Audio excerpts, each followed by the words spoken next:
Saya hari ini nak bercakap berkenaan dengan fasa clinical trial dalam penyediaan vaksin.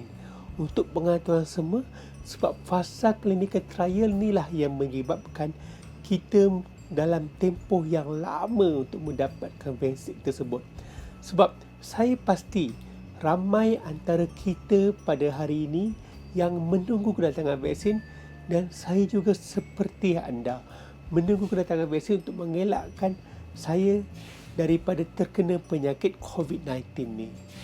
Pertama kali saya nak anda tahu bahawa semua pengamal perubatan di dunia ini sedang berusaha sangat keras untuk menghasilkan vaksin coronavirus ni, dan sebenarnya tempoh penyediaan vaksin ialah dalam tempoh 10 tahun.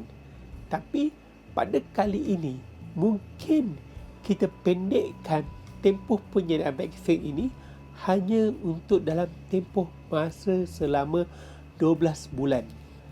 Pada 10 Januari 2020, saintis daripada China telah menghasilkan dan secara ikhlasnya dia telah berkongsi dengan kita full genetic sequences of SARS-CoV-2.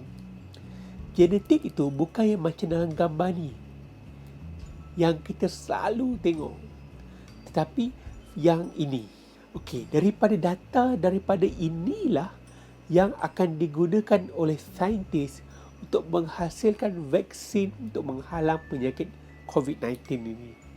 Setelah berjayanya saintis ni mencari satu formula untuk menghasilkan vaksin di makmal, untuk mengeluarkan vaksin ni kepada kita, dia kena buat clinical trial dulu.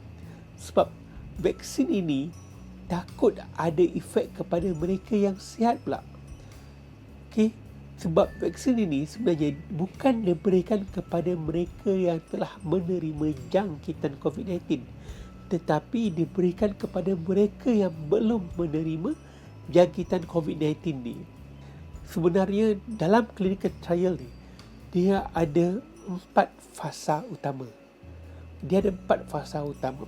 Fasa pertama, vaksin akan diberikan kepada dalam skala yang kecil, iaitu kepada mereka yang sihat sahaja, dan mereka akan pastikan keselamatan vaksin tersebut dan respon imunisasi badan terhadap vaksin dalam dos yang diberikan.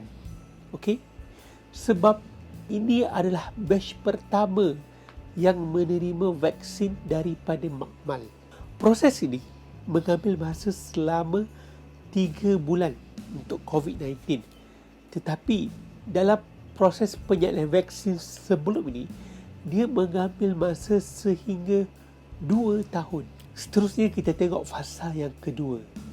Fasa kedua ini sebenarnya adalah expand daripada fasa yang pertama.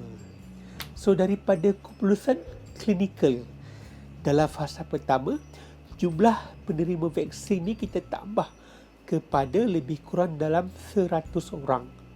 Untuk mengenal pasti benda sama juga tindak balas vaksin ini kepada dalam badan kita, dan mengenal pasti tempoh sebenarnya untuk mengambil vaksin ini. Kalau dalam pengalaman kita sebelum ini, seperti mana BCG, sebenarnya kita ambil selamanya 2 kali.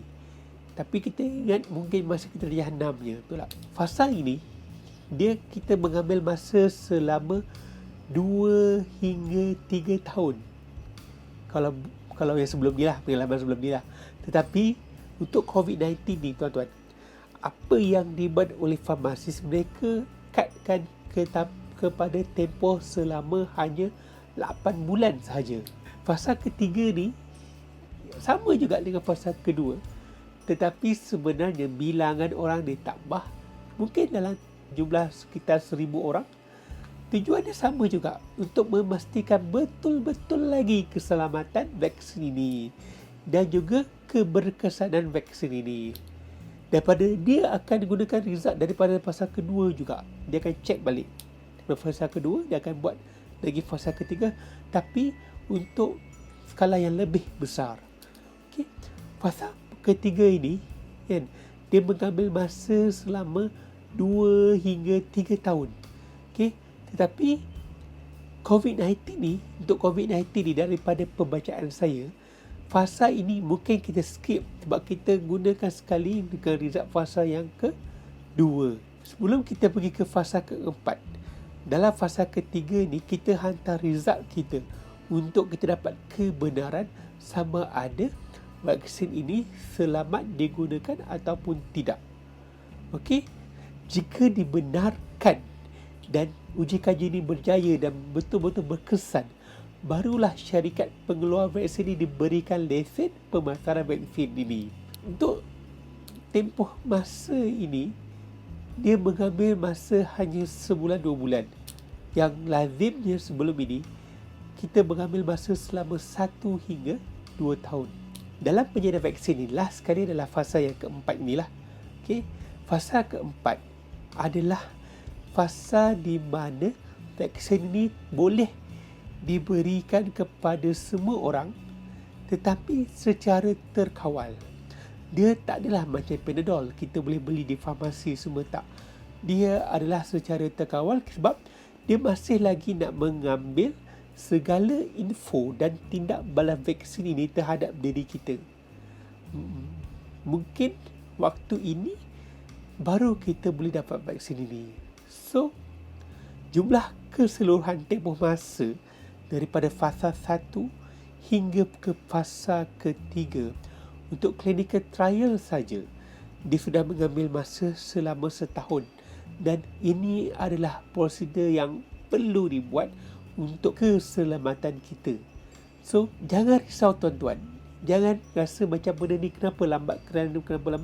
Kalau dia cepat, mungkin tak selamat kepada diri kita.